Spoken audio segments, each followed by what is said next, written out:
தஞ்சை மாவட்டம் பட்டுக்கோட்டை அருகில் உள்ள எட்டுப்புளிக்காடு கிராமத்தை சேர்ந்தவர்கள் கலியமூர்த்தி மகாலட்சுமி தம்பதியர்.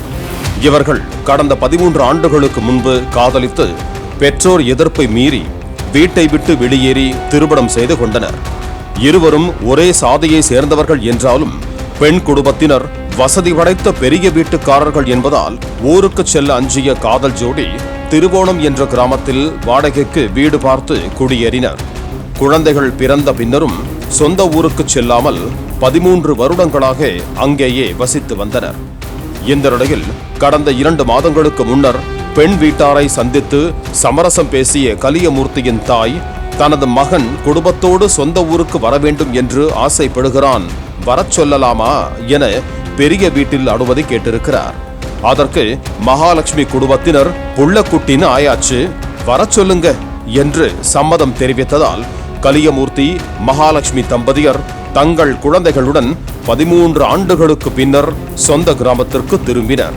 சொந்த ஊரில் 2 மாதங்கள் மகிழ்ச்சியாக வாழ்ந்த நிலையில் உள்ளூரில் உள்ள சிலரது இழிவான பேச்சால் ஆத்திரமடைந்த மகாலட்சுமியின் தம்பி, தாய்மாமன், சித்தப்பா, அண்ணன் ஆகியோர் சேர்ந்து வீட்டில் தனியாக இருந்த கலியமூர்த்தியை சர்ற மாரியாக வெட்டி உள்ளனர்.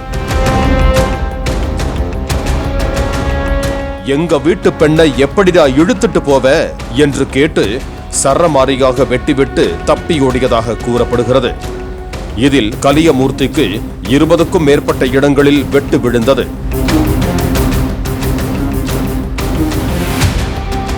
இரத்த வெள்ளத்தில் சாய்ந்த அவரை மீட்டு தஞ்சை மருத்துவக் கல்லூரி மருத்துவமனையில் சிகிச்சைக்காக அனுமதித்தனர். அங்கு அவருக்கு தீவிர சிகிச்சை அளிக்கப்பட்டு வருகிறது. மகாலட்சுமி வீட்டுக்காரர்கள் ஊரில் பெரிய வீட்டு அந்தஸ்தில் இருப்பதாகவும் தங்கள் வீட்டு பெண்ணை காதலித்து கூட்டிச் சென்றவர் தங்கள் சாதியை சேர்ந்தவராக இருந்தாலும் அந்தஸ்தில் தங்களுக்கு நிகரானவர் இல்லை என்பதால் அது தங்களுக்கு அவமானம் என்று வெறியுடனே இருந்ததாக கூறப்படுகிறது.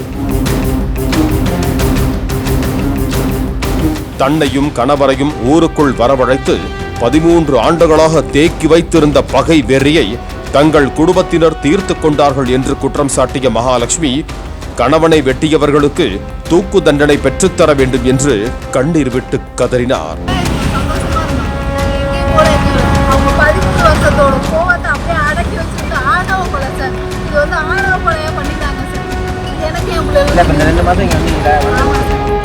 இந்த தாக்குதல் சம்பவம் தொடர்பாக 2 பேர் கைது செய்யப்பட்டிருப்பதாக தெரிவித்த போலீசார் மற்றவர்களை தேடி வருகிறார்கள். பாலிமர் செய்திகளுக்காக தஞ்சை செய்தியாளர் ராஜா. பிளே ஸ்டோர் மற்றும் ஆப் ஸ்டோரில் இருந்து பாலிமர் செயலியை QR கோடு மூலம் பதிவிறக்கம் செய்யுங்கள். செய்திகளை உடனுக்குடன் பெறுங்கள்.